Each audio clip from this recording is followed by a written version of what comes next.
Hi, I'm the Space Quest historian, and welcome to a very special series. Thank you so much for getting my channel to 300 subscribers. I know that's a tough thing to do this day and age. Alright, here we go. Space Quest 1, the Sarian Encounter, Chapter 1 in fact. You hear a voice, different this time, beckoning you to step forward. And forward we shall step, but for now, we shall end the episode, and I will see you back for more Space Quest in my ultimate series playthrough. So please, like, subscribe, do whatever you kids do, but do leave me a comment, because I really love the comments. Tell me if I'm an utter failure and don't live up to my Space Quest historian handle, or if you're actually quite entertained. I hope you are. But anyway, I will, as I said, see you back for more Space Quest 1, and then 2, 3, 4, 5, and 6. And until then, around the Chrono Stream. Ta-ta.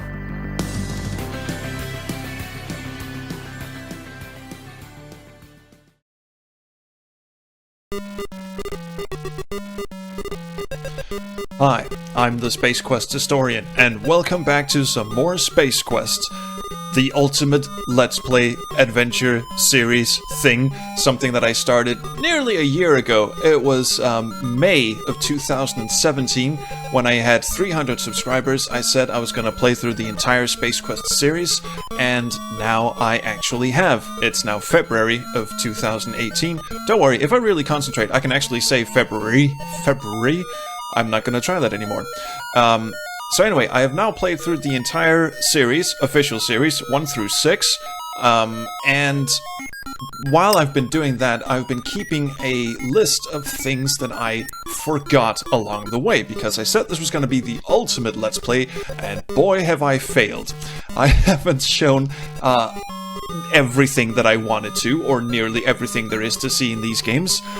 There is a lot of things that I missed, so this little video here and the next one is going to be about things that I missed during my playthrough of Space Quests 1, 2, 3, 4, 5, and 6. And in this video, we're going to be taking a look at Space Quests 1, 2, and 3, starting with, of course, Space Quest 1, the Sarian Encounter. Here we go.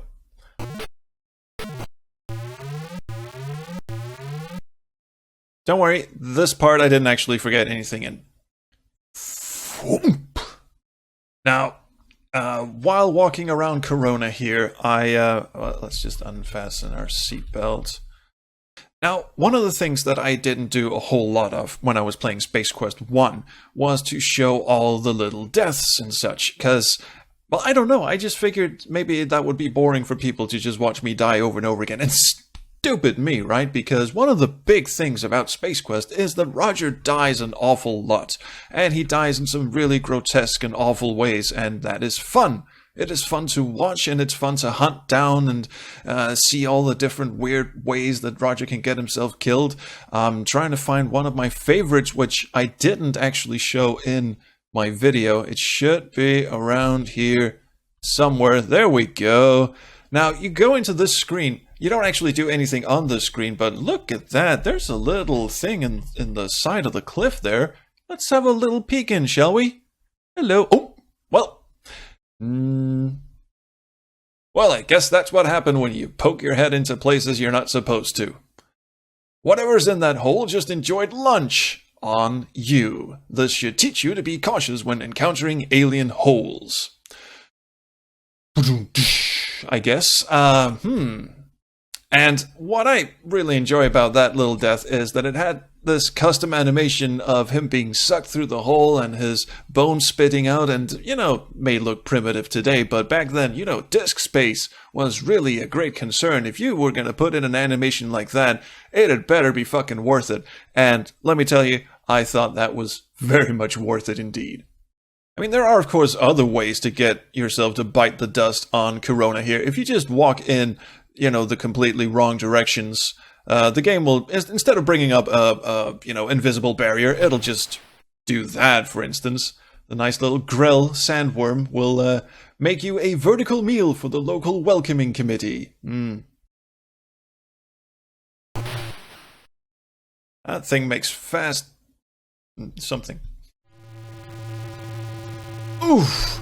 Now, once you get to... I almost hit a rock there. Once you actually get to Yulin's Flats, again, that's a wonderful joke, one that really just requires pause to really, take in the majesty of that pun.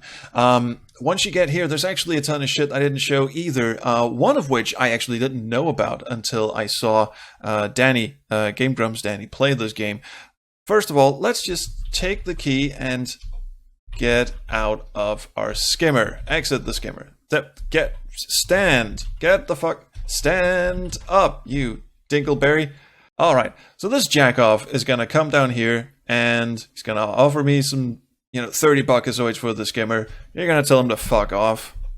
Now, my notes say that a guy is supposed to show up here and say that I heard you were looking for transportation. He doesn't seem to be showing up. This is something I thought I remember seeing in Danny's playthrough.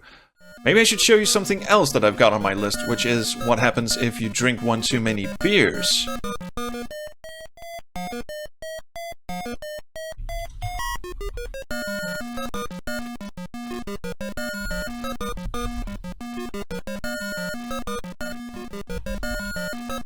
Okay, we are 3 beers down, and this is where we get the Sector HH hint of where we're supposed to go. So basically, we could walk out and complete the game from here. But you know what? Let's have another drink, just to see what happens.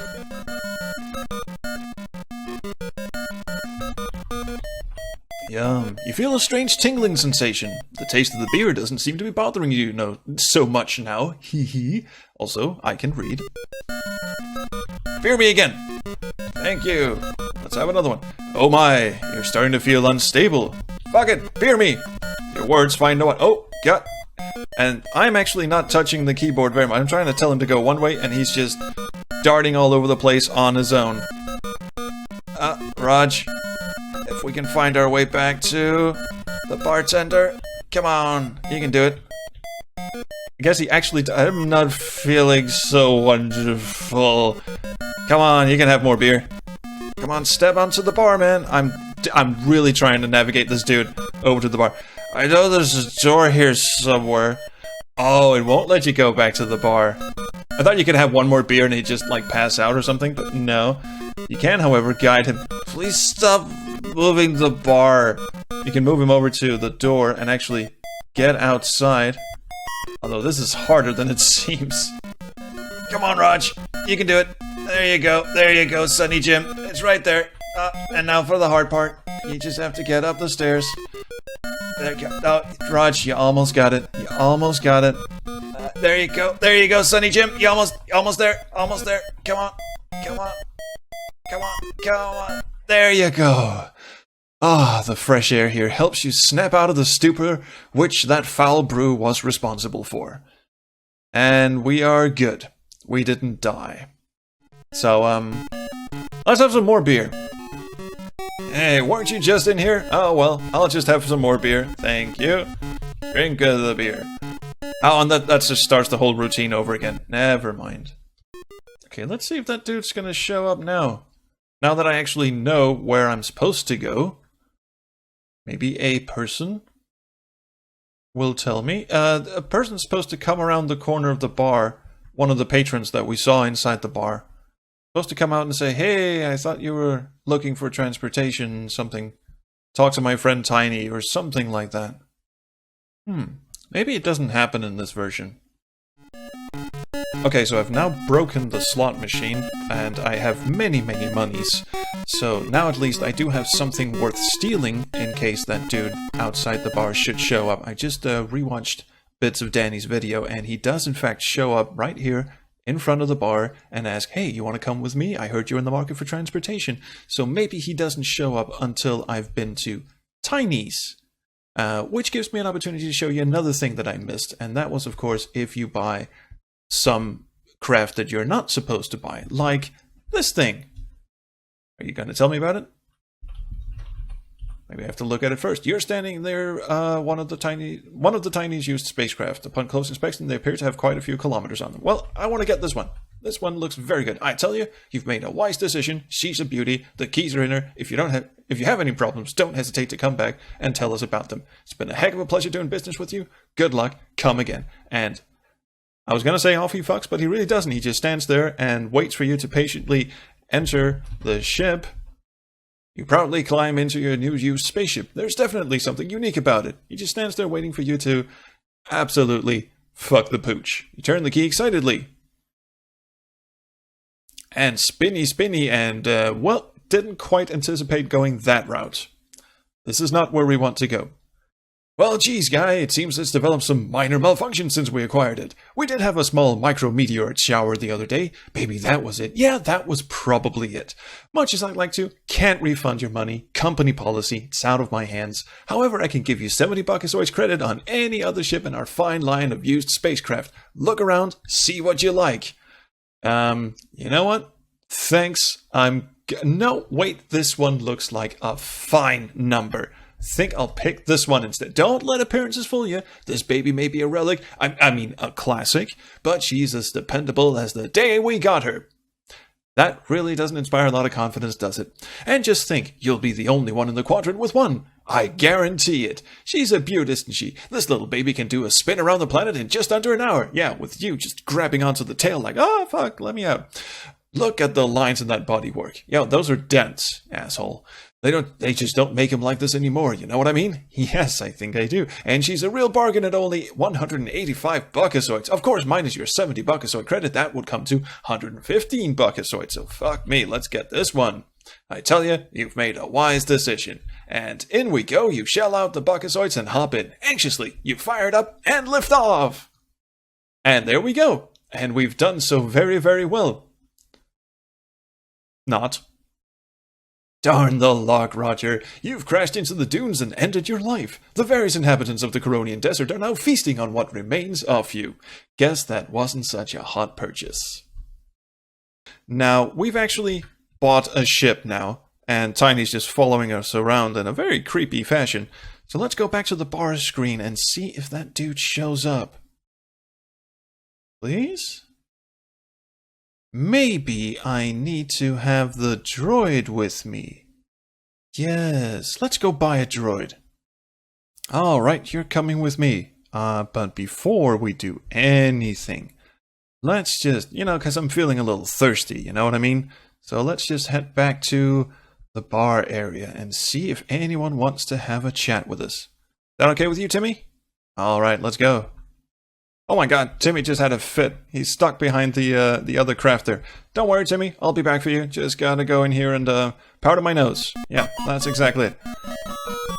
That was mighty refreshing. Oh, look, there he is. Say there, pal, it's come to my attention that you're in the market for some transportation.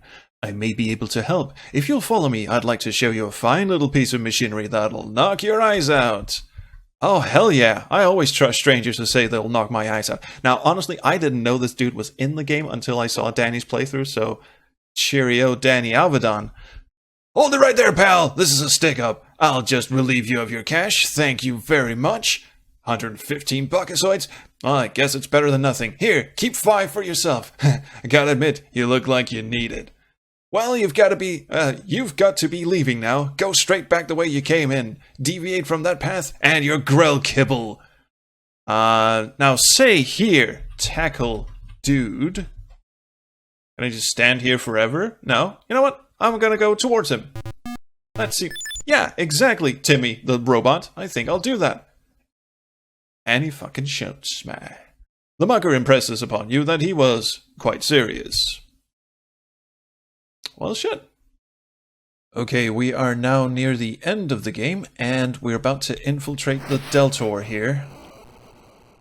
And now we have emerged from the washer, fully dressed as a Sarian guard, and are now able to walk around the Deltor completely unnoticed. Now, in my playthrough, I talked about there being some King's Quest references, and I kind of bungled them because I originally remembered, I'm just getting all up in this dude's face right now, I remembered there just being one King's Quest reference that you could say, hello, the guard says, do you know that you can buy King's Quest for such and such, and that was it, and Ken Williams put that in. But no, actually, there are two King's Quest references. If you keep talking to the guard, let's see. Here we have it. Do you own King's Quest 2? Asks the nosy guard. Now, in my original playthrough, I just walked away from this dude. But if you type in yes, you actually get a point, and the guard responds, great! Pondering his interest, you ask yourself whether or not this guy is getting a kickback from Sierra Online. Later you realize this is silly. What would a Sarian do with money from coarse gold? And that gives you a point. So, there are 2 references to King's Quest. The other one is this one. Have you played King's Quest 3? You ask the guard. Yes, I just bought it last week. It was on sale for 128,000 buckasoids at Tiny's Holodiscs shop. That's the one I showed you. The other one? Nice one. So anyway, that is all I've got for King... that nearly went someplace bad. That's all I got for Space Quest 1. Now let's get right on into Space Quest 2. Alright, moving on to Space Quest 2, a much maligned entry in the series if you were to believe some people who fancy themselves as professional game critics. I don't know what the hell is wrong with these people. It is a fine entry into the series. I mean, holy shit, look at that. This is gorgeous shit. However, some things we didn't quite do on Xenon Orbital Station 4 was to thoroughly inspect Roger's locker. See, there is a little Easter egg hiding there that, frankly, just slipped my mind when I was playing it. And also, it is one of those Easter eggs that didn't quite make a whole lot of sense to me when I was a kid. So what you do is you open your locker, and you get everything. But you can also get condom, which, incidentally, is not in the description here. You bravely peer into the locker to find it empty. You can only wonder what left behind such a foul fragrance. If you type in get condom, for some reason that registers as a complete sentence. Sorry, the used Nancy Reagan autographed Just Say No condom had to be removed for the shipping version. Now, if you're a 8-year-old, 10-year-old kid in Denmark, you barely speak English, a Nancy Reagan autographed condom is not going to make a whole lot of sense, but this was back in the 80s when abstinence was being preached as the only contraception. So, a little jab, a little political jab, one of the few things that I guess really dates this game to the era in which it was produced. Bouncy face. Bouncy, bouncy, bouncy, bounce. Bouncy, bouncy, bouncy, bounce. Can I tickle him?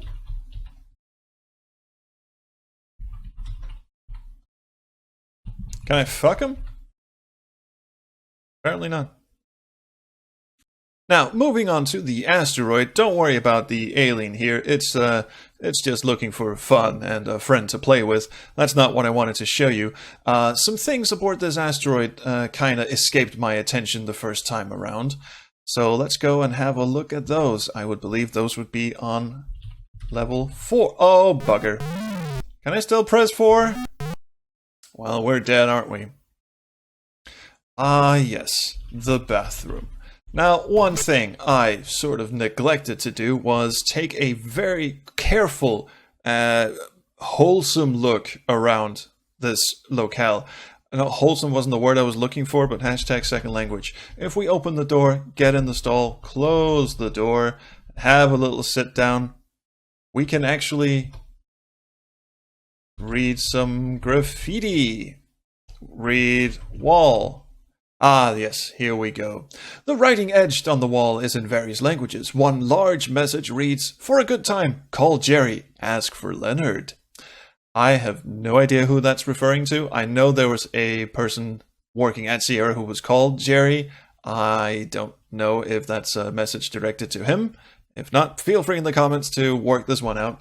But you can keep doing it because there are several messages. The writing etched on the wall is in various languages. One reads, "Ken was here, so was Al, but we had to repaint afterwards." And now I recognize those names. Ken was here is Ken is Ken Williams. So was Al, and that would be Al Lowe, writer of Leisure Suit Larry. And there's a very large message that reads, "Vohal's mother wears Stellar Patrol boots." don't know if that's an insult or just a comment on her fashion sense. Maybe Stellar Patrol boots are really, really fantastic, and I just don't know because I know shit about fashion. And one large message reads, Mulvale plays text adventures. Which doesn't sound like an insult, but you have to remember this is one of the earliest graphic adventure games, 1987. Really have to keep track of this shit. 1987. So text adventures were on their way out. Those were your granddad's sort of adventure games, and these were the fancy new ones with graphics and movement and all of this shit. One very large message reads, Here I sit lonely-hearted, had to bolt, but only darted. Now that is fucking poetry. Came in here to unleash a beast, just to find my colon creased. Also very poetic. One large message here reads, T-bendrohezine was here. I don't know what this means.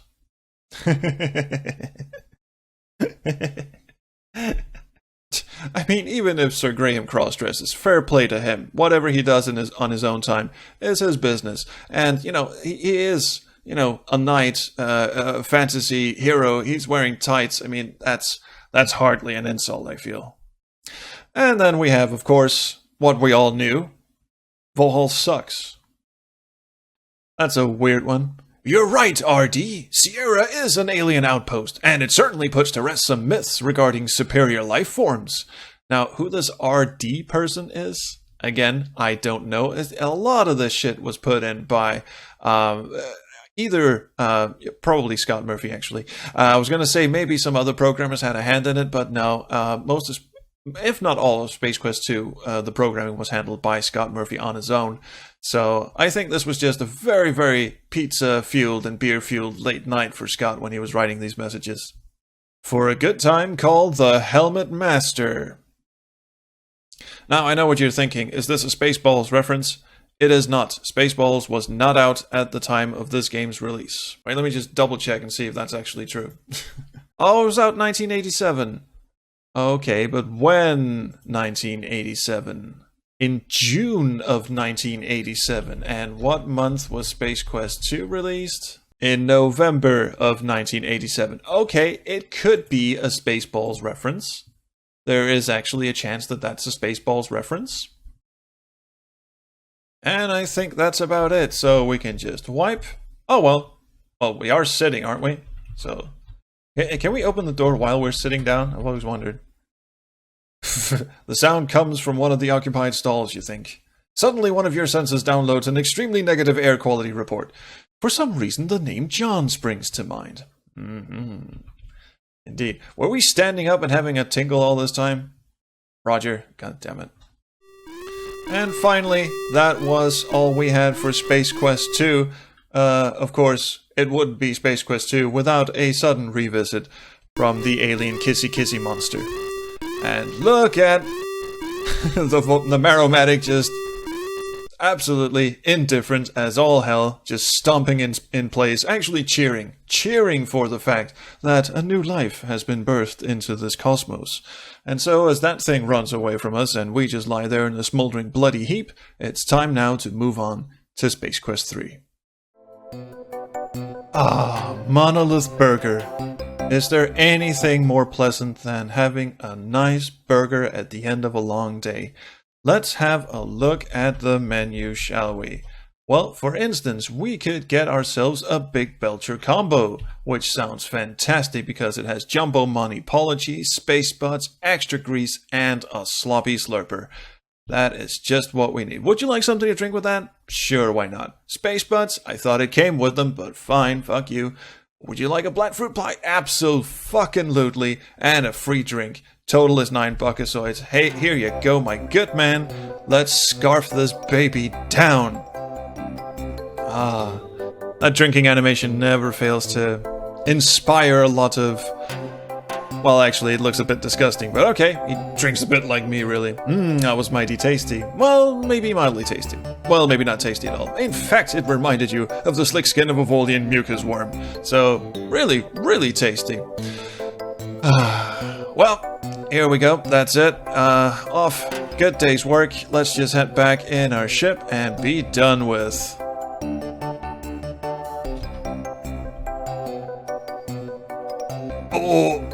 Oh. Man, that big belcher combo was a little too much for your delicate digestive tract. You feel better now, except for being hungry again. Of course, the thought of eating here doesn't appeal to you right at the moment. Now, one thing you can do in Scum VM to Space Quest 3 is remove what's called the Dithering pass, which is what makes those little checkerboard graphic things. I did a whole bit on that in my Space Quest 3 video, but what I didn't show you was what happens if you play Space Quest 3 with, you know, the Dithering pass turned off. Some would say that it actually makes the game more colorful, and indeed it does, because the game actually contains more colors than an EGA chipset is capable of showing. However, this is not how it was intended to be seen. What Mark Crow and Sierra Online intended you to see was the Dithering pass, because that generates that sort of gritty Dithering feel to it. It just looks more like it's supposed to, and it does make for some really interesting, weird colors, actually, because what they did was they drew the backgrounds with more colors than the EGA chipset really could show, expecting it, of course, to go through this Dithering pass so it would look exactly like they wanted. They did not anticipate that anyone would actually go in and, do this to it. Already, can you see a difference? Yeah. The shadow around the Space Quest logo is supposed to be a little gritty, a little dithered and shit.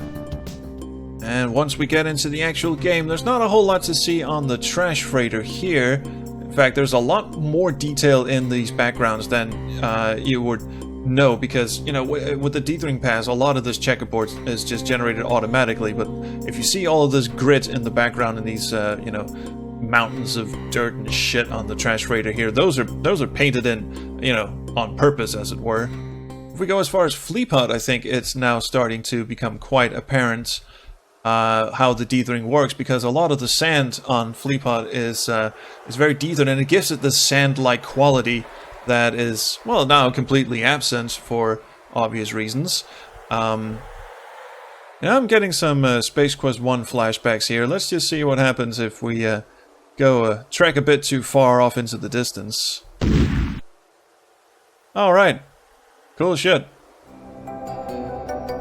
Wow, something went absolutely wrong with the MT32 emulation. There's so much reverb going on right now.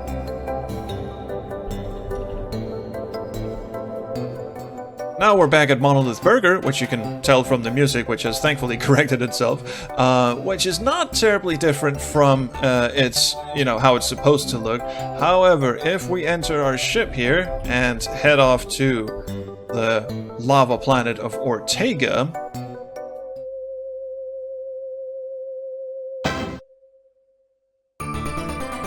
I forgot how absolutely inappropriate that sound effect is.